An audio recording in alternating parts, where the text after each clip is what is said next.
अस्सलामुअलैकुम friends JK SSP accounts assistant accountancy series का ये लेक्चर नंबर 8 है। गाइस, मैंने पिछले 4-5 दिनों से कोई भी वीडियो अपलोड नहीं किया अकाउंटेंसी का। बेसिकली मैं पर्सनली बहुत ज़्यादा बिज़ी था, तो इस वजह से मैं वीडियो अपलोड नहीं कर पाया। बाकी कमेंट्स में बहुत ज़्यादा कमेंट्स आ रहे थे कि आप बताइए आप कंटिन्यू करोगे या नहीं करोगे। कोई इशू नहीं है, मैं कंटिन्यू करूँगा क्लासेस।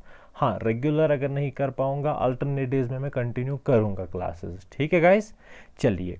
तो इससे पहले अगर हम बात करें पिछले क्लासेस में हमने क्या पढ़ा था, हमने अकाउंटिंग टर्म्स कंप्लीट करी, बेसिक टर्म्स जो भी है। हमने अकाउंटिंग मीनिंग वगैरह वो पढ़ा है, इंट्रोडक्शन टू अकाउंटिंग। उसके बाद हमने अकाउंटिंग इक्वेशन पढ़ी थी। उसके बाद हमने लेजर्स की क्लासिफिकेशन पढ़ी। उसके बाद हमने अकाउंटिंग के गोल्डन रूल्स पढ़े। तो अगर आप लोगों में से किसी ने, कोई पर्सन ऐसा है जो पहली बार ये वीडियो देख रहा है, जिसने पुराने वीडियोस नहीं देखे हैं, तो आई रिकमेंड कि आप पहले पुराने वीडियोस देखें ताकि आपको ये बहुत जल्दी क्लियर हो जाए फिर। ठीक है गाइस, चलिए। तो आज के टॉपिक में हम अपना नया लेक्चर जो आज का है, इसमें हम क्या पढ़ेंगे, दैट इज़ जर्नल। आज हम जर्नल स्टार्ट कर रहे हैं।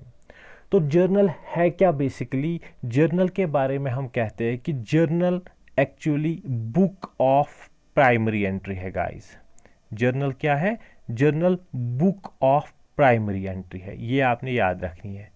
जर्नल है बुक ऑफ प्राइमरी एंट्री। और जर्नल का दूसरा नाम मैंने बताया था बुक ऑफ ओरिजिनल एंट्री। ये इंपॉर्टेंट 2 पॉइंट्स है गाइस जर्नल के हवाले से। ऑब्जेक्टिव आ सकते हैं, एमसीक्यूज आ सकते हैं आपके वहाँ। ठीक है, ओके। तो जर्नल है क्या? Basically primary book. First time जब हम बुक्स में ट्रांजैक्शंस को रिकॉर्ड करते हैं, पहले हम वोचर्स बनाते हैं। वोचर्स के बेसिस पे वोचर्स जो है वो डॉक्यूमेंट्री एविडेंस बनते हैं। जर्नल में ट्रांजैक्शन रिकॉर्ड करने के लिए सबसे पहले ट्रांजैक्शन जो रिकॉर्ड की जाती है गाइस, वो जर्नल में रिकॉर्ड की जाती है। और जर्नल में जब हम ट्रांजैक्शंस को रिकॉर्ड करते हैं, हमने प्रॉपर रूल्स पढ़े हैं, गोल्डन रूल्स जिन्हें हमने कहा है कि अगर ये लेजर अकाउंट जो भी इन्वॉल्व होता है, अगर ये पर्सनल अकाउंट है तो क्या रूल रहेंगे, अगर ये रियल अकाउंट है तो क्या रूल्स होंगे, अगर ये नॉमिनल है तो किसके लिए रूल्स क्या है। उसी तरह से हमने पढ़ा था अगर न्यू क्लासिफिकेशन के हिसाब से देखेंगे, अगर एसेट होगा फिर इंक्रीज डिक्रीज, उसमें डेबिट करना है, क्रेडिट करना है, क्या करना है, वो सारा आज पढ़ेंगे। ठीक है गाइज, तो ये सब आपको कैसे समझ आएगा, हम आज इस लेक्चर में एक एग्जाम्पल लेंगे। एग्जाम्पल के बेसिस पे हम आपको बताएंगे कि जर्नल एंट्रीज पास कैसे की जाती है। ठीक है गाइज, तो आपके जेके एसएसबी के एग्जाम के हिसाब से अगर पर्सपेक्टिव से उसके देखा जाए, तो आपको कोई फॉर्मेट वगैरह नहीं बनाना है वहां पे। आपको अगर जर्नल में से कोई ट्रांजैक्शन करनी होगी, जर्नल एंट्री रिकॉर्ड करनी होगी किसी ट्रांजैक्शन की, आपको वहां पे फॉर्मेट नहीं बनाना है। आपको खाली ये बताना है 4 ऑप्शंस में से कि कौन सी जर्नल एंट्री करेक्ट है। जर्नल एंट्री में क्या है, कौन सा लेजर अकाउंट डेबिट होगा, कौन सा लेजर अकाउंट क्रेडिट होगा, बस इतना आपको बताना है। वहां पे फॉर्मेट वगैरह आपको समझने की जरूरत नहीं है, आल्दो मैं दिखाऊंगा वो भी, बट आप याद रखें जेके एसएसबी के हवाले से अगर हम पढ़े तो आपको फॉर्मेट वगैरह पढ़ने की जरूरत नहीं है। ठीक है गाइज, चलिए हम एक एग्जाम्पल से आपको समझाएंगे, पूरा टॉपिक उसी के हिसाब से क्लियर होगा। ओके, देखिए पहली ट्रांजैक्शन, कोई भी बिजनेसमैन जब अपना बिजनेस स्टार्ट करता है, सबसे पहले क्या करता है, वो अपने घर से कुछ कैश लेके आता है, उसे बिजनेस में इन्वेस्ट करता है। कोई भी बिजनेसमैन जब कोई नया बिजनेस स्टार्ट करता है तो पहली ट्रांजैक्शन यही होती है, घर से कैश उठा के बिजनेस में इन्वेस्ट करना है। ठीक है गाइस, चलिए ये वाला कॉलम मैंने जो बना रखा है, ये डेट कॉलम है, किस डेट को ट्रांजैक्शन हो रही है। ये वाला कॉलम जो मैंने बना रखा है, इसमें है एक्सप्लेनेशन, कौन सी ट्रांजैक्शन हो रही है। ठीक है गाइस, ओके। देखिए पहली ट्रांजैक्शन हम देखते हैं। पहली ट्रांजैक्शन क्या है, एज ऑन 1 अप्रैल 2020। सपोज 1 अप्रैल 2020 को, जिस डेट को फाइनेंशियल ईयर स्टार्ट होता है, फाइनेंशियल ईयर जो है वो 1 अप्रैल स्टार्ट होता है, up to 31 March next year. ठीक है गाइज, ₹1,00,000 ये वाली ट्रांजैक्शन देख लीजिए गाइज, ₹1,00,000 इन्वेस्टेड इन बिजनेस। एक बंदा है, एक ओनर है जो अपना कैश, पर्सनल कैश घर से लाता है, फिर उसे बिजनेस में इन्वेस्ट करता है। कितना अमाउंट गाइज? ₹1,00,000। ये एक ट्रांजैक्शन है। आपके एग्जाम में आ सकता है इस तरह की कोई ट्रांजैक्शन दी हुई होगी, आप बताइए इस ट्रांजैक्शन को आप जर्नल एंट्री इसकी आप बना लीजिए। जर्नल एंट्री है क्या? बेसिकली जर्नल एंट्री पास करने के लिए सबसे पहले क्या समझना है? अकाउंट्स इन्वॉल्वड, ये वाला कॉलम देख लीजिए गाइस। जब भी आप कोई भी ट्रांजैक्शन आपके एग्जाम में देखोगे तो आपको सबसे पहले क्या देखना है? इस ट्रांजैक्शन में कौन कौन सा अकाउंट इन्वॉल्व होता है। अगर हम इस ट्रांजैक्शन की बात करें गाइस, एक तो कैश इन्वॉल्व होता है, ये देखिए, एक तो यहां पे कैश इन्वॉल्व होता है। हमने डबल एंट्री सिस्टम जब आपको पढ़ाया था, मैंने उस टाइम भी कहा था कि जो भी हम एंट्री करते हैं डबल एंट्री सिस्टम के मुताबिक हर ट्रांजैक्शन का एटलीस्ट उसके 2 एस्पेक्ट्स होते हैं और हमने दोनों एस्पेक्ट्स रिकॉर्ड करने होते हैं। जब एक ओनर बिजनेस में कैश इन्वेस्ट करता है, अपने बिजनेस स्टार्ट करने के लिए कैश इन्वेस्ट करता है, तो 2 अकाउंट, 2 एस्पेक्ट्स हमने यहाँ पे भी रिकॉर्ड करने हैं। पहला एस्पेक्ट, बिजनेस में क्या आया, वो कैश है। कौन सा एसेट है जो बिजनेस में अभी तक एग्जिस्ट नहीं कर रहा था, अब बिजनेस में वो एसेट आया, दैट इज कैश। दूसरा एस्पेक्ट क्या है? ये जो बिजनेस में कैश आया, आया कहां से है, ये किसने दिया है? ये ओनर ने दिया है। ठीक है गाइज, ओके। तो यहां पे इस ट्रांजैक्शन में जब हम इस ट्रांजैक्शन के 2 एस्पेक्ट समझते हैं तो कौन कौन सा अकाउंट इन्वॉल्व होता है? एक तो गाइज यहां पे कैश इन्वॉल्व होता है, ये देख लीजिए, एक तो कैश इन्वॉल्व होता है, दूसरा ओनर इन्वॉल्व होता है। लेकिन ओनर या प्रोपराइटर के बदले हम प्रोपराइटर या ओनर नहीं लिखते हैं। जब भी एक ओनर कैश इन्वेस्ट करता है बिजनेस में, ओनर के बदले हम एक अकाउंट लिखते हैं, दैट इज कैपिटल अकाउंट। ये क्यों कैपिटल लिखते हैं ये हमने ऑलरेडी पिछले क्लासेस में डिस्कस किया है। ठीक है गाइज, तो सबसे पहले क्या देखना है हमें? इस ट्रांजैक्शन में कौन कौन सा अकाउंट इन्वॉल्व होगा।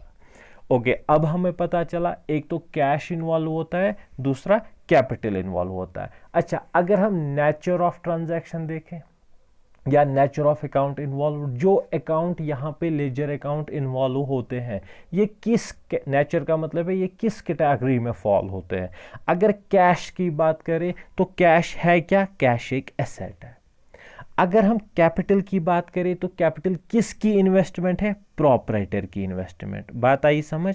तो जिस तरह से एक third person, according to business entity concept, जिस तरह से एक थर्ड पर्सन बिजनेस में कैश डिपॉजिट करता है या किसी थर्ड पर्सन से हम कैश लेते हैं, जिस तरह से हमें एक बिजनेस और थर्ड पर्सन के दरमियान एक डिस्टेंस, एक गैप क्रिएट करनी है, उसी तरह से हमें बिजनेस भी सेपरेट रिकॉर्ड करना है और ओनर की ट्रांजैक्शंस भी सेपरेट रखनी है। ठीक है guys, that means accounts maintain जब हम करते हैं बिजनेस में, तो हमें ओनर और उसकी पर्सनल लाइफ और उसकी बिजनेस लाइफ को मिक्स नहीं करना है। बिजनेस के ट्रांजैक्शंस और उसकी पर्सनल ट्रांजैक्शंस को सेपरेट रखना पड़ता है। ठीक है गाइस, तो जब ओनर बिजनेस में इन्वेस्ट करता है हम क्या यूज करते हैं? कैपिटल। अच्छा, ये हुआ। तो हाउ अफेक्टेड, ये वाला कॉलम देख लीजिए। अब इन चीजों पे कैसा इफेक्ट पड़ा? कैश पे क्या इफेक्ट पड़ा, कैपिटल पे क्या इफेक्ट पड़ा, देख लीजिए गाइज। अभी तक बिजनेस में कुछ कैश नहीं था, पहली बार ओनर इन्वेस्ट कर रहा है बिजनेस में, तो बिजनेस में फर्स्ट टाइम कैश डिपॉजिट हो रहा है। ठीक है गाइज, तो कैश एसेट है, अभी तक कैश नहीं था। कैश बिजनेस में इंक्रीज हुआ या डिक्रीज हुआ? ऑब्वियसली कैश इंक्रीज हुआ है बिजनेस में, तो यहां पे लिखेंगे हम कैश इंक्रीज हुआ है। ठीक है गाइज, ये मैं आपको समझा रहा हूं, जर्नल ऐसे नहीं बनाना है, वो मैं फॉर्मेट आपको दिखाऊंगा, लेकिन पहले आप समझिए जर्नल के लिए आपको ये देखना है कौन सा अकाउंट डेबिट होगा, कौन सा अकाउंट क्रेडिट, वो मैं यहाँ पे समझाने की कोशिश कर रहा हूँ आपको। ठीक है गाइज, ओके। देखिए, तो ये वाला अकाउंट जो कैश अकाउंट है, कैश बिजनेस में इंक्रीज हो रहा है। दूसरा अकाउंट जो इन्वॉल्व होता है दैट इज कैपिटल, ये वाला। अच्छा, अभी तक ओनर ने इन्वेस्ट किया था कुछ ना, इससे पहले कोई भी इन्वेस्टमेंट बिजनेस में नहीं थी। अब ओनर ने कितना इन्वेस्ट किया, ओनर ने इन्वेस्ट किया 1 लाख रुपीस। तो कैपिटल इंक्रीज हुई कि डिक्रीज, कैपिटल इंक्रीज हुई। बात समझ आ रही है? हाँ, तो जिस तरह से एक थर्ड पर्सन जिससे हम उधार लेते हैं उसकी लायबिलिटी इंक्रीज होती है, उसी तरह से कैपिटल जब इन्वेस्टमेंट ओनर बिजनेस में करता है तो वो कैपिटल भी इंक्रीज होती है। ठीक है गाइस, अब देखना है कैश अकाउंट डेबिट होता है या क्रेडिट और कैपिटल अकाउंट डेबिट होता है या क्रेडिट, ये आपको यहाँ पे देखना पड़ेगा। वो समझने के लिए आप देखिए, हमने 2 क्लासिफिकेशंस पढ़ी, ओल्ड क्लासिफिकेशन और न्यू क्लासिफिकेशन। अगर हम ओल्ड क्लासिफिकेशन की बात करें उसमें हमने कहा था पर्सनल, रियल, नॉमिनल वगैरह। न्यू क्लासिफिकेशन में हमने पढ़ा था एसेट्स, लायबिलिटीज, कैपिटल, रेवेन्यू और एक्सपेंसेस, ये हमने न्यू क्लासिफिकेशन में पढ़ा। कैश अगर ओल्ड क्लासिफिकेशन के हिसाब से देखें कैश को, तो हम कहेंगे कैश ये फॉल होता है रियल अकाउंट में। रियल अकाउंट में हमने रियल अकाउंट की क्या फॉर्मूला पढ़ी थी, क्या रूल पढ़ा था हमने रियल अकाउंट के regarding, debit what comes in, credit what goes out. यहां पे आप समझिए, क्या कैश कम्स इनटू बिजनेस है या cash goes out from business है? Obviously cash comes into business, तो हमने पढ़ा था डेबिट व्हाट कम्स इन। तो कैश अगर एसेट है and it comes into business तो हमने कैश अकाउंट डेबिट करना है। ठीक है गाइस, तो यहाँ पे हमने डेबिट कॉलम लिखा है, यहाँ पे क्रेडिट कॉलम लिखना है। अब डेबिट क्या होगा, यहाँ पे फिर कैश होगा ओल्ड क्लासिफिकेशन के हिसाब से। अच्छा, न्यू क्लासिफिकेशन के हिसाब से अगर देखें हमने कहा कि न्यू क्लासिफिकेशन के हिसाब से कैश किस कैटेगरी में आएगा, 5 कैटेगरीज थी, एसेट्स, लायबिलिटीज, कैपिटल, रेवेन्यू और एक्सपेंस। ऑब्वियसली एसेट है कैश, तो हमने क्या पढ़ा था, इंक्रीज इन एसेट जब भी होगा तो हमने डेबिट करना है। अगर आपको अभी याद नहीं है तो आप पुराना जो मैंने लेक्चर दिया है उसको देख लीजिए, वहां से आपको रिकॉल हो जाएगा ये। तो हमने याद रखना है debit the increase, credit the decrease. Assets की बात कर रहा हूं, तो कैश भी एसेट है, अभी तक बिजनेस में कैश नहीं था, अब कैश आया है, दैट मीन्स कैश इंक्रीज हुआ है, तो इसे क्या करना है, डेबिट करना है। अब आप गाइस पुरानी क्लासिफिकेशन के हिसाब से अपने क्वेश्चंस को सॉल्व कीजिए या न्यू क्लासिफिकेशन के हिसाब से। एज सच कोई हार्ड एंड फास्ट रूल नहीं है, आपको ज़रूरी कोई ना कोई याद रखनी है, जो कोई जिससे आपको आसान लगे वो वाली याद रख लीजिए। अच्छा, दूसरा जो अकाउंट इन्वॉल्व होता है वो है कैपिटल। अगर हम ओल्ड क्लासिफिकेशन के हिसाब से देखें, पर्सनल अकाउंट, रियल अकाउंट और नॉमिनल अकाउंट, कैपिटल किसके बदले हम लिखते हैं, ओनर के बदले। ओनर एक इंडिविजुअल है, ओनर पर्सनल है, और पर्सनल अकाउंट की फॉर्मूला है debit the receiver, credit the giver. क्या ओनर कैश रिसीव कर रहा है या ओनर कैश दे रहा है? ऑब्वियसली ओनर अपने घर से कैश ला के बिजनेस को दे रहा है, तो ओनर यहाँ पे गिवर बनाया रिसीवर, ऑब्वियसली गिवर बना। फॉर्मूला है debit the receiver, credit the giver. तो ओनर जब गिवर बनेगा उसका अकाउंट क्या होगा, ऑब्वियसली क्रेडिट होगा, तो उसका अकाउंट हम क्या करेंगे गाइस, क्रेडिट करेंगे। ये है ओल्ड क्लासिफिकेशन। अगर न्यू क्लासिफिकेशन के हिसाब से देखें तो हमने क्या कहा, assets, liabilities, capital, revenue, expenses. अच्छा, कैपिटल के लिए हमने क्या रूल रखा है, कैपिटल के लिए हमने रखा है जब कैपिटल इंक्रीज होगी, बिल्कुल एसेट का अपोजिट, जब कैपिटल इंक्रीज होगी तो ये क्रेडिट होगा, जब कैपिटल डिक्रीज होगी तो ये डेबिट होगा। अभी तक कैपिटल कुछ भी नहीं थी, अब ओनर ने इन्वेस्ट किया 1 लाख, अब ओनर की कैपिटल बनी 1 लाख, कैपिटल इंक्रीज हुई तो इसे क्रेडिट करना है। तो यहाँ पे ट्रांजैक्शन क्या बनी, cash account debit, capital account credit. वो मैं आगे आपको बताऊंगा, कैपिटल के बदले हम ये क्रेडिट के बदले हम टू लिखते हैं, डेबिट के बदले हम डेबिट ही लिखते हैं डीआर, और क्रेडिट के बदले हम टू लिखते हैं, वो आगे मैं आपको बताऊंगा। पहले आप ये समझे कि कौन सा अकाउंट डेबिट होगा, कौन सा अकाउंट क्रेडिट होगा, ये ज़्यादा इंपॉर्टेंट समझना है। ओके, चलिए आगे चलते हैं। फिर उसके बाद आप दूसरी ट्रांजैक्शन देखिए, उसके बाद बिजनेस में हो क्या रहा है, परचेज फर्नीचर। ये देखिए, एज ऑन 2 अप्रैल ये वाली ट्रांजैक्शन हो रही है, परचेज फर्नीचर फॉर 30,000। यहाँ पे गाइज आप और एक रूल याद रखिए, अगर यहाँ पे ये पर्टिकुलरली मेंशन नहीं किया गया है कि हम फर्नीचर परचेज कर रहे हैं, हम ये कैश ट्रांजैक्शन कर रहे हैं या क्रेडिट ट्रांजैक्शन, यहाँ पे किसी पर्सन का नाम नहीं लिखा है हमने किससे लिया, ना ये लिखा है कि क्रेडिट है या कैश है, हम एज्यूम करते हैं। हमेशा आप ये एग्ज़ाम में याद रखिए, जब पर्सन वगैरह का नाम नहीं लिखा होगा किससे लिया है हमने, ना ये लिखा होगा क्रेडिट या कैश, हम एज्यूम करते हैं कि हमने कैश परचेज किया। क्योंकि अगर क्रेडिट होता तो फिर तो लिखना चाहिए ना कि किससे लिया है, क्योंकि हमें उसका अकाउंट फिर बनाना पड़ेगा। तो यहाँ पे हम एज्यूम करते हैं कि ये कैश ट्रांजैक्शन है, हमने फर्नीचर परचेज किया होगा, उसके बदले में हमने यहाँ से कैश दिया होगा। ठीक है गाइज, यहाँ तक ओके। चलिए, तो यहाँ पे पहले हमने समझना है इस वाली ट्रांजैक्शन में कौन कौन सा अकाउंट इन्वॉल्व होता है।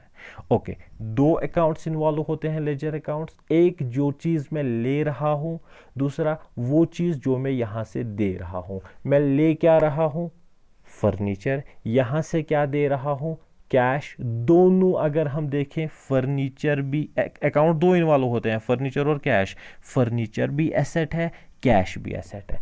एसेट ओल्ड क्लासिफिकेशन के हिसाब से किस में आते हैं, रियल अकाउंट में आते हैं। रियल अकाउंट की फॉर्मूला क्या है, debit what comes in, credit what goes out. अच्छा, हम बिजनेस के अकाउंट्स मेंटेन कर रहे हैं, आप याद रखें, हम ओनर के घर के अकाउंट्स मेंटेन नहीं कर रहे हैं, हम बिजनेस के अकाउंट्स मेंटेन कर रहे हैं। हमें देखना है कि बिजनेस के लिए बिजनेस में क्या आया है और बिजनेस से क्या निकला है। ऑब्वियसली जब हम बिजनेस के लिए परचेज फर्नीचर कर रहे हैं तो furniture comes into business, cash goes out from business. Formula क्या है, debit what comes in, credit what goes out. तो हम कह सकते हैं कि फर्नीचर डेबिट करेंगे और कैश क्रेडिट करेंगे इस हिसाब से। अच्छा, अगर न्यू क्लासिफिकेशन से देखें, न्यू क्लासिफिकेशन क्या है, फर्नीचर भी एसेट है, कैश भी एसेट है। फॉर्मूला क्या है, debit the increase, credit the decrease. Asset, कोई भी एसेट अगर वो इंक्रीज हुई उसे डेबिट करो, अगर वो डिक्रीज हुई उसे क्रेडिट करो। एसेट की फॉर्मूला बता रहा हूँ न्यू क्लासिफिकेशन के हिसाब से। तो अगर फर्नीचर मेरे पास कुछ नहीं था, मैंने परचेज किया 30,000 का फर्नीचर, फर्नीचर ऑब्वियसली बढ़ गया तो उसे डेबिट करेंगे, फर्नीचर अकाउंट डेबिट। और कैश डिक्रीज हुआ तो कैश अकाउंट क्रेडिट। ऐसे आप कह सकते हो furniture account debit, cash account credit, जिसे हम furniture account debit to cash account लिख सकते हैं, वो मैं आगे वाली क्लास में बताऊंगा। ठीक है यहाँ तक ओके गाइस। चलिए थर्ड ट्रांजैक्शन देखिए, इसके बाद परचेज ऑफ मशीनरी, ये देख लीजिए ये वाली ट्रांजैक्शन, परचेज ऑफ मशीनरी। हम मशीनरी परचेज कर रहे हैं, किससे परचेज कर रहे हैं, फ्रॉम मिस्टर एक्स। फॉर कितने की कर रहे हैं परचेज, 25,000 ऑन क्रेडिट। ये देखिए गाइस, अब इस ट्रांजैक्शन में थोड़ा सा हम एडवांस चले गए। पहले हमने परचेज किया था कोई एसेट, फर्नीचर भी एक फिक्स्ड एसेट था, मशीनरी भी फिक्स्ड एसेट है, लेकिन फर्नीचर हमने परचेज किया था फॉर कैश, हमने कैश वहां पे किया था। लेकिन यहाँ पे गाइस हम फर्नीचर के बदले मशीनरी परचेज कर रहे हैं, लेकिन हम यहाँ कैश नहीं दे रहे हैं, हम मशीनरी परचेज कर रहे हैं ऑन क्रेडिट। किससे परचेज कर रहे हैं, मिस्टर एक्स कोई पर्सन है उससे परचेज कर रहे हैं। सबसे पहले हमने क्या देखना होता है, इस ट्रांजैक्शन में कौन कौन से अकाउंट्स इन्वॉल्व होते हैं। तो अगर हम इस ट्रांजैक्शन की बात करें, एक तो मशीनरी अकाउंट इन्वॉल्व होता है, दूसरा मिस्टर एक्स वो पर्सन जिससे हम गुड्स परचेज कर रहे हैं, मशीनरी परचेज कर रहे हैं, वो पर्सन इन्वॉल्व होता है। ठीक है गाइज ओके। तो इस वाली ट्रांजैक्शन में अगर मशीनरी इन्वॉल्व होता है तो लिखेंगे एक तो मशीनरी अकाउंट, दूसरा मिस्टर एक्स अकाउंट। अच्छा, अब देखेंगे मशीनरी और मिस्टर एक्स का नेचर इन अकाउंट्स का क्या है। मशीनरी की बात करें तो ये फिक्स्ड एसेट है, तो एसेट में आएगा ये एसेट, इसका नेचर क्या है, ये एसेट है। अच्छा, मिस्टर एक्स की बात की जाए, ये क्या है, मिस्टर एक्स की बात की जाए तो हमने मिस्टर एक्स से कोई एसेट परचेज किया, मशीनरी परचेज की, बट ऑन क्रेडिट। अब हमारे ऊपर ये रिस्पॉन्सिबिलिटी है कि कल को जाके हमने मिस्टर एक्स को पेमेंट करनी है। दैट मीन्स मिस्टर एक्स हमारे लिए क्रेडिटर है। क्रेडिटर को हम लायबिलिटी कहते हैं। ठीक है गाइज, तो मिस्टर एक्स हमारे लिए लायबिलिटी है, हमारे ऊपर मिस्टर एक्स का कर्जा है। क्लियर यहाँ तक? तो दो अकाउंट्स इन्वॉल्व हुए, मशीनरी और मिस्टर एक्स। मशीनरी एसेट है, मिस्टर एक्स लायबिलिटी है। ठीक है गाइज, अगर ओल्ड क्लासिफिकेशन के हिसाब से देखें, मशीनरी जो कि एसेट है, जब हम परचेज करते हैं, एसेट्स फॉल होंगे कहाँ पे? रियल अकाउंट्स में। रियल अकाउंट्स की फॉर्मूला क्या है? Debit what comes in, credit what goes out. जब हम मशीनरी परचेज करते हैं, machinery comes in to us, तो मशीनरी का अकाउंट क्या होगा? ऑब्वियसली डेबिट होगा। ओके, तो दूसरा अकाउंट कौन सा इन्वॉल्व होता है? Mister x. मिस्टर एक्स किस में फॉल होगा ओल्ड क्लासिफिकेशन के हिसाब से? पर्सनल, रियल या नॉमिनल में? ऑब्वियसली मिस्टर एक्स किसी इंडिविजुअल का नाम है, तो मिस्टर एक्स फॉल होगा पर्सनल अकाउंट में। पर्सनल अकाउंट की फॉर्मूला क्या है? Debit the receiver, credit the giver. अब यहाँ पे आपको याद रखना है, जब मैं गिवर या रिसीवर की बात कर रहा हूँ, इसका मतलब गिवर ऑफ कैश और रिसीवर ऑफ कैश ही नहीं होता है। गिवर ऑफ एनीथिंग, चाहे वो गिवर ऑफ कोई फिक्स्ड एसेट होगा, गिवर ऑफ कैश होगा, कुछ भी देगा, ये कुछ भी लेगा, हम कहेंगे ये गिवर है या रिसीवर है। कंफ्यूज ना होना गाइस कि गिवर का मतलब है कैश देने वाला या रिसीवर का मतलब है कैश लेने वाला, ना। चाहे वो कैश देगा फिर भी गिवर है, कोई एसेट देगा फिर भी गिवर है। यहाँ पे मिस्टर एक्स गिवर बनता है क्योंकि वो हमें क्या दे रहा है? मशीनरी दे रहा है, तो वो बनता है यहाँ पे गिवर। क्लियर यहाँ तक गाइस?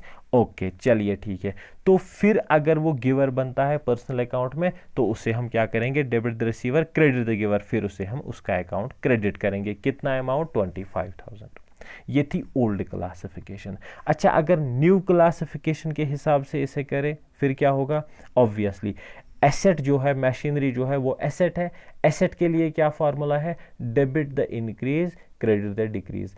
अगर हम मशीनरी परचेज कर रहे हैं, तो मशीनरी हमारे पास बढ़ रही है कि कम हो रही है? ऑब्वियसली मशीनरी, अगर इससे पहले सपोज हमारे पास 2 मशीनरी थी, अब और एक 25,000 की परचेज कर रहे हैं, मशीन बढ़ रही है, 25,000 की मशीन बढ़ रही है।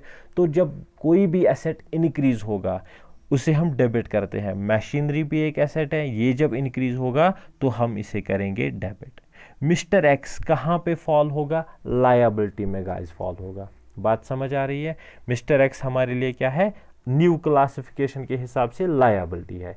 उसमें फॉर्मूला क्या है? बिल्कुल एसेट का अपोजिट। एसेट में है डेबिट द इंक्रीज, यहां पे क्या है? Debit the decrease, credit the increase. अब मिस्टर एक्स लायबिलिटी है, इसको हमने कल को कैश पे करना है, हमारे ऊपर मिस्टर एक्स का कर्जा बढ़ गया है। इससे पहले मशीनरी परचेज करने से पहले हमने कुछ भी मिस्टर एक्स को नहीं देना था। अब जब हमने मिस्टर एक्स से मशीनरी परचेज की, हमारे ऊपर मिस्टर एक्स का कर्जा बढ़ गया, लायबिलिटी बढ़ गई। तो लायबिलिटी जब इंक्रीज होती है उसे हम क्रेडिट करते हैं। ठीक है गाइज, अगर आपको ये फॉर्मूलाज याद नहीं है कोई बात नहीं, पुराने लेक्चर्स आप देख लीजिए, आपको क्लियर हो जाएगा। ठीक है, तो लायबिलिटी बढ़ गई तो इसलिए हम मिस्टर एक्स का अकाउंट क्रेडिट करते हैं। ठीक है गाइज, क्योंकि इंक्रीज लायबिलिटी हुई तो मिस्टर एक्स का अकाउंट क्रेडिट करते हैं 25,000। यहाँ तक क्लियर है? अगर यहाँ तक कोई कंफ्यूजन है तो आप बताइए, कमेंट सेक्शन में बता सकते हैं। ठीक है, चलिए आगे चलते हैं हम। इसके बाद क्या है? और एक ट्रांजैक्शन देख लीजिए। अब हम कैश पे कर रहे हैं, हमने 25,000 की मशीनरी परचेज करी थी, अब हम क्या कर रहे हैं? कैश पे टू मिस्टर एक्स ₹10,000। अब 25,000 में से हमने सोचा थोड़ा सा कर्जा तो पे ऑफ कर लेते हैं, थोड़ी सी लायबिलिटी तो कम होगी ना, तो हमने कैश 10,000 दिया, किसे? मिस्टर एक्स को। चलिए अब पहले क्या देखना है हमें, इस ट्रांजैक्शन में कौन कौन सा लेजर अकाउंट इन्वॉल्व होता है। अगर यहाँ पे देखें, एक तो कैश हम दे रहे हैं, कैश इन्वॉल्व होता है। दूसरा दे किसे रहे हैं? मिस्टर एक्स को, मिस्टर एक्स का अकाउंट इन्वॉल्व हो रहा है। तो 2 अकाउंट इन्वॉल्व होते हैं, एक तो मिस्टर एक्स इन्वॉल्व हो रहा है, दूसरा कैश इन्वॉल्व हो रहा है। ठीक है गाइज, अगर ओल्ड क्लासिफिकेशन के हिसाब से देखें, मिस्टर एक्स किसी पर्सन, किसी इंडिविजुअल का नाम है, तो ये कौन सी टाइप ऑफ अकाउंट है, कौन सा मतलब लेजर अकाउंट कौन सी है? तो ये आता है personal account.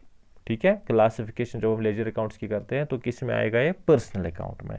Okay, personal account की फॉर्मूला क्या है? Debit the receiver, credit the giver, हम कैश पे कर रहे हैं मिस्टर एक्स को। अब बताइए मिस्टर एक्स रिसीवर है कैश का या गिवर है? ऑब्वियसली जब हम मिस्टर एक्स को दे रहे हैं तो मिस्टर एक्स ले रहा है, मिस्टर एक्स बना रिसीवर। इस क्लासिफिकेशन के हिसाब से मिस्टर एक्स रिसीवर बना, इसका अकाउंट, मिस्टर एक्स का अकाउंट हमने डेबिट करना है 10,000 रुपीज। ठीक है गाइज, ओके। दूसरा अकाउंट क्या इन्वॉल्व होता है? कैश, एसेट है। ओल्ड क्लासिफिकेशन के हिसाब से एसेट फॉल होता है रियल अकाउंट में। रियल अकाउंट की फॉर्मूला है debit what comes in, credit what goes out. हम कैश पे कर रहे हैं, सो कैश गोज आउट। जब कैश गोज आउट है, कैश डिक्रीज हो रहा है, हम करेंगे कैश अकाउंट क्रेडिट। ये थी ओल्ड क्लासिफिकेशन। न्यू क्लासिफिकेशन के हिसाब से मिस्टर एक्स जो है वो लायबिलिटी है। लायबिलिटी में क्या हमने फॉर्मूला याद रखनी है? Debit the decrease, credit the increase. ठीक है गाइज, हमने मिस्टर एक्स को पे करना था 25,000, हमारे ऊपर मिस्टर एक्स की लायबिलिटी थी 25,000। अब हम 10,000 पे कर रहे हैं। अब बताइए लायबिलिटी इंक्रीज होगी कि डिक्रीज? ऑब्वियसली 25,000 में से 10,000 कम होंगे, तो लायबिलिटी जब डिक्रीज होगी हम डेबिट करते हैं। कैश एसेट है, जब भी कोई एसेट इंक्रीज होगा डेबिट करते हैं, डिक्रीज होगा क्रेडिट करते हैं। हम कैश पे कर रहे हैं मिस्टर एक्स को, हमारे पास कैश बैलेंस 10,000 कम हो रही है, तो जब एसेट डिक्रीज होगा उसे क्रेडिट करते हैं, इसीलिए हम कैश अकाउंट भी क्रेडिट करेंगे। यहां तक क्लियर गाइस? ओके, चलिए आगे चलते हैं हम। इसके बाद और एक ट्रांजैक्शन देख लीजिए कौन सी है? Paid salary. अब हम क्या कर रहे हैं? हम सैलरी पे कर रहे हैं। कितना? 15,000। हमारे पास जो भी एम्प्लॉयज काम कर रहे थे, हम सपोज उन्हें 15,000 सैलरी पे कर रहे हैं। अब यहाँ पे कैश लिखने की ज़रूरत नहीं है, क्योंकि जब भी हम बात करें रेंट पे कर रहे हैं, एडवर्टीजमेंट एक्सपेंसेस पे कर रहे हैं, सैलरी पे कर रहे हैं, तो ये तो ऑलरेडी माइंड में हम हर किसी के आता है कि हमें कि किस फॉर्म में पे कर रहे हैं, हम कैश दे रहे हैं। ऑब्वियसली कोई चीज़ तो मशीन वगैरह तो नहीं दे रहे हैं ना, हम दे क्या रहे हैं? एम्प्लॉयज़ को कैश दे रहे हैं। तो यहाँ पे पहले देखना है कौन कौन सा लेजर अकाउंट इन्वॉल्व होता है। पहली बात, एक तो सैलरी एक्सपेंस, खर्चा जो है हमारे ऊपर, ये इन्वॉल्व होता है। दूसरा, हम किस फॉर्म में दे रहे हैं, दैट इज कैश, ये अकाउंट इन्वॉल्व होता है। तो दो अकाउंट यहाँ पे इन्वॉल्व होंगे, एक तो सैलरी अकाउंट इन्वॉल्व होगा, दूसरा कैश अकाउंट इन्वॉल्व होगा। क्लियर गाइस यहाँ तक? ओके। अब सैलरी किस टाइप का अकाउंट है, पहले हमने देखना है। हमने कहा ओल्ड क्लासिफिकेशन के हिसाब से पर्सनल, रियल और नॉमिनल। नॉमिनल में क्या आया? एक्सपेंसेस, लॉसेस, इनकम्स और गेन्स। सैलरी बी एक्सपेंस है, तो सैलरी किस में आएगी? नॉमिनल अकाउंट में। ठीक है गाइस, ओके। तो नॉमिनल अकाउंट की फॉर्मूला क्या है? Debit all expenses and losses, credit all incomes and gains. अब सैलरी एक्सपेंस है, हमने कहा debit all expense and losses, तो सैलरी एक्सपेंस है, फिर क्या होगा? डेबिट। तो हम कहेंगे salary account debit 15,000 old classification के हिसाब से। अच्छा, अब दूसरा अकाउंट कौन सा इन्वॉल्व होता है? कैश, क्योंकि हम सैलरी दे रहे हैं किस फॉर्म में? कैश फॉर्म में। कैश क्या है हमारे लिए? एसेट है। ओल्ड क्लासिफिकेशन के हिसाब से एसेट किस में फॉल होता है? रियल अकाउंट में। रियल अकाउंट की फॉर्मूला क्या है? Debit what comes in, credit what goes out. हम सैलरी जब देंगे तो किस फॉर्म में देंगे? कैश फॉर्म में। कैश हमसे दूर जा रहा है, ना कि हमारी तरफ आ रहा है। Cash in this case goes out. तो जब भी रियल अकाउंट में कैश गोज आउट है, तो हम कैश अकाउंट क्या कहेंगे? क्रेडिट। एंट्री क्या बनेगी? Salary account debit, cash account credit, या जिसे हम फिर आगे जाके salary account debit to cash account कहेंगे। ये थी ओल्ड क्लासिफिकेशन। न्यू क्लासिफिकेशन के हिसाब से फॉर्मूला क्या है? एक्सपेंस में debit the increase, credit the decrease. हमारा इससे पहले सैलरी एक्सपेंसेस हमारे यहाँ नहीं थे, अब एक महीना कंप्लीट हो गया सपोज, अब हमें एक महीने के बाद सैलरी पे करनी पड़ी, तो हमारा खर्चा बढ़ गया। नॉमिनल अकाउंट क्या कह रहा है, या सॉरी एक्सपेंसेस क्या कह रहा है? Debit the increase. अगर खर्चा बढ़ जाएगा तो इसे डेबिट कर दीजिए। खर्चा बढ़ गया 15,000, हमने सैलरी को डेबिट करना है। और कैश एसेट है, एसेट में क्या फार्मूला है न्यू क्लासिफिकेशन के हिसाब से? Debit the increase, credit the decrease, हम कैश पे कर रहे हैं तो ऑब्वियसली कैश डिक्रीज होगा, उस टाइम हम कैश अकाउंट क्रेडिट करेंगे। यहाँ तक क्लियर गाइस? चलिए आगे चलते हैं। इसके बाद आप देख लीजिए, अब हम अगर गुड्स परचेज करते हैं, ठीक है गाइस, ये देखिए परचेज गुड्स फॉर 20,000, हमने 20,000 के गुड्स परचेज किए, 20,000 के गुड्स परचेज किए। तो जब हम 20,000 के गुड्स परचेज करते हैं, यहां पे आपको एक बात याद रखनी है, जब परचेज ऑफ गुड्स होगा, परचेज ऑफ गुड्स, तो आप एक बात याद रखिए, बाकी फिक्स्ड एसेट जब हम परचेज करते हैं उस टाइम हम फिक्स्ड एसेट का नाम लिखते हैं। जब हम गुड्स परचेज करते हैं, ये इंपॉर्टेंट पॉइंट है गाइस, हम गुड्स के बदले में गुड्स नहीं लिखते हैं। हम गुड्स जब परचेज करते हैं तो परचेज अकाउंट लिखते हैं, जब सेल करते हैं तो सेल्स अकाउंट लिखते हैं। ये आपने बात याद रखनी है। जब फर्नीचर परचेज करते हैं तो फर्नीचर अकाउंट, क्योंकि वो फिक्स्ड एसेट है। मशीनरी परचेज करेंगे तो मशीनरी अकाउंट, ठीक है गाइस। और इसी तरह से कोई और एसेट परचेज करेंगे फिक्स्ड एसेट तो एसेट का नाम। लेकिन जब हम गुड्स परचेज करते हैं तो गाइस हम गुड्स अकाउंट के जगह परचेज अकाउंट लिखते हैं। उसी तरह से जब हम गुड्स सेल करते हैं तो हम गुड्स अकाउंट के बदले में सेल्स अकाउंट लिखते हैं।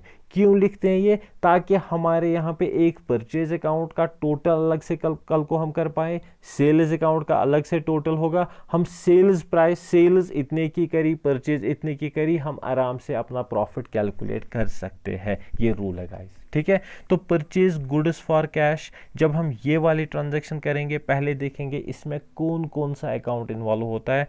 एक तो जब, हाँ यहाँ पे आप बोलोगे सर कैश तो है ही नहीं, मैंने क्या बोला, अगर कोई ट्रांजैक्शन हम कर रहे हैं वहां पे किससे परचेज किया ये नहीं लिखा हुआ है तो हम एज्यूम करते हैं कि ये कैश है, कैश परचेज, ठीक है। तो कौन कौन सा यहाँ पे एसेट इन्वॉल्व होता है? यहाँ पे एक तो गुड्स जो मैं परचेज कर रहा हूं, दूसरा उसके बदले में क्या दे रहा हूं मैं, कैश, दूसरा कैश इन्वॉल्व होगा, ठीक है गाइस। लेकिन गुड्स में परचेज कर रहा हूं, इसके बदले क्या लिखेंगे, परचेज अकाउंट, और यहां से क्या दे रहे हैं, कैश। एक तो परचेज अकाउंट इन्वॉल्व होगा और कैश अकाउंट इन्वॉल्व होगा, ठीक है guys.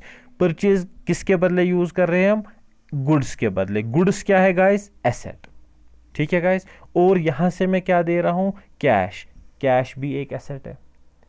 New classification, old classification के हिसाब से कोई भी एसेट रियल अकाउंट में फॉल होता है। Debit what comes in, credit what goes out. Goods जो है वो परचेज जब हम करते हैं कम्स इन है, कैश जो है वो मैं दे रहा हूं गोज आउट है। तो इस फार्मूला के हिसाब से debit what comes in, credit what goes out. Goods comes in, इसीलिए हम कहेंगे परचेजेस अकाउंट डेबिट, और cash goes out being an asset हम कहेंगे कैश अकाउंट क्रेडिट। यहां तक क्लियर है guys? Okay okay okay okay. अब आगे देखिए, अगर ओल्ड क्लासिफिकेशन को छोड़ के न्यू क्लासिफिकेशन की बात करें तो न्यू क्लासिफिकेशन में हम क्या कहेंगे, asset increase in an asset. Obviously goods हमारे पास थे ही नहीं, अब हमने परचेज किए, गुड्स हमारे पास बढ़ गए, तो हम कहेंगे गुड्स अकाउंट डेबिट। लेकिन गुड्स के बदले क्या लिखते हैं, परचेज अकाउंट डेबिट 20,000। उसके बदले क्या दे रहे हैं, कैश, कैश एसेट है, cash goes out old classification के हिसाब से। न्यू क्लासिफिकेशन के हिसाब से डिक्रीज इन एसेट जो है वो क्रेडिट करते हैं हम। कैश एसेट है, डिक्रीज हो गया जब हम पे करते हैं तो कैश अकाउंट क्रेडिट करेंगे। यहां तक क्लियर गाइस? ओके, चलिए आगे चलते हैं। उसके बाद क्या है, अब हम और एक ट्रांजैक्शन यहाँ पे पढ़ते हैं, सोल्ड गुड्स फॉर 18,000। अब हम गुड्स सेल कर रहे हैं, कितने के कर रहे हैं, 18,000। यहाँ पे गाइस आप कंफ्यूज ना हो कि हमने सर 20,000 के परचेज किए, अब हम 18,000 के सेल कर रहे हैं, 2,000 लॉस है, इसका मतलब ये नहीं है। हो तो ये भी सकता है ना कि हमने 20,000 के जो गुड्स परचेज किए थे सारे गुड्स हम नहीं सेल कर रहे हैं, उसमें आधे ही सेल कर रहे हैं, ठीक है गाइस। तो ये वाला जो ये वाली ट्रांजैक्शन थी, ये वाली ट्रांजैक्शन, इसमें 20,000 कॉस्ट प्राइस है, इसमें 18,000 सेलिंग प्राइस है। यहाँ पे कंफ्यूज मत होइएगा कि ये लॉस हो गया है। यहाँ पे 18,000 का मतलब ये भी हो सकता है कि हमने आधे ही गुड सेल किए होंगे। वो प्रॉफिट आया कि लॉस आया वो फिर हम लास्ट में देखते हैं, टोटल परचेजेस कितनी है, टोटल सेल्स कितनी है, स्टॉक कितना बचा हुआ है अभी, उस हिसाब से हम कैलकुलेट करते हैं प्रॉफिट या लॉस। हर ट्रांजैक्शन पे हम गुड्स पे प्रॉफिट या लॉस कैलकुलेट नहीं करते हैं, ठीक है गाइज। ओके, तो इस वाली ट्रांजैक्शन में कौन कौन सा अकाउंट इन्वॉल्व होता है? पहले हम बेच क्या रहे हैं? गुड्स। उसके बदले में क्या लेंगे? कैश। वो एक तो गुड्स इन्वॉल्व होते हैं, दूसरा कैश इन्वॉल्व होता है। तो कैश लेते हैं हम, कैश एसेट है। गुड्स बेचते हैं, गुड्स भी एसेट है। तो न्यू ओल्ड क्लासिफिकेशन के हिसाब से debit what comes in, credit what goes out. Cash comes in, इसीलिए हम कैश डेबिट करेंगे, एंड गुड्स गोज आउट, इसीलिए हम गुड्स के बदले क्या लिखेंगे? सेल्स लिखेंगे, इसीलिए हम सेल्स अकाउंट क्रेडिट करेंगे 18,000। न्यू क्लासिफिकेशन के हिसाब से डेबिट द इंक्रीज एसेट्स के केस में, तो यहाँ पे कैश एक एसेट है, ये बढ़ता है हमारे पास, इंक्रीज होता है, हम इसे डेबिट करेंगे। और न्यू क्लासिफिकेशन के हिसाब से सेल्स जो है ये रेवेन्यू है, ये मेन सोर्स ऑफ रेवेन्यू जो हमारे ऑर्गेनाइजेशन में है वो सेल्स है। जब भी कोई ऑर्गेनाइजेशन कोई भी चीज़ सेल करती होगी, कोई मैन्युफैक्चर करती होगी ऑर्गेनाइजेशन, मेन इनकम क्या होती है उनकी? जब वो कोई प्रोडक्ट सेल करेंगे, ठीक है गाइज। तो न्यू क्लासिफिकेशन के हिसाब से सेल्स रेवेन्यू है। और जब भी कोई रेवेन्यू बढ़ती है, डेबिट क्या लिखा है हमने वहाँ पे? न्यू रेवेन्यू के केस में हमने इंक्रीज जब भी होगा उसे क्रेडिट करना है, डेबिट कब करना है? जब डिक्रीज होगा। यहाँ पे इससे पहले हमने गुड्स नहीं बेचे थे, अब हमारे गुड्स जो सेल है वो बढ़ गई है, तो रेवेन्यू इंक्रीज हुआ है। जब भी रेवेन्यू इंक्रीज होगा तो क्रेडिट करेंगे। एंट्री क्या बनी?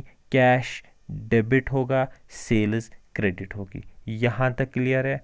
ओके, तो और दो ट्रांजैक्शन यहाँ पे है, बट वीडियो लंबी हो जाएगी, आगे के क्लासेस में और कंटिन्यू करूँगा। अगर कोई कन्फ्यूजन है कमेंट सेक्शन में बताइए, आप लाइक कमेंट और शेयर ज़रूर कीजिए, ठीक है guys. Okay, thanks a lot.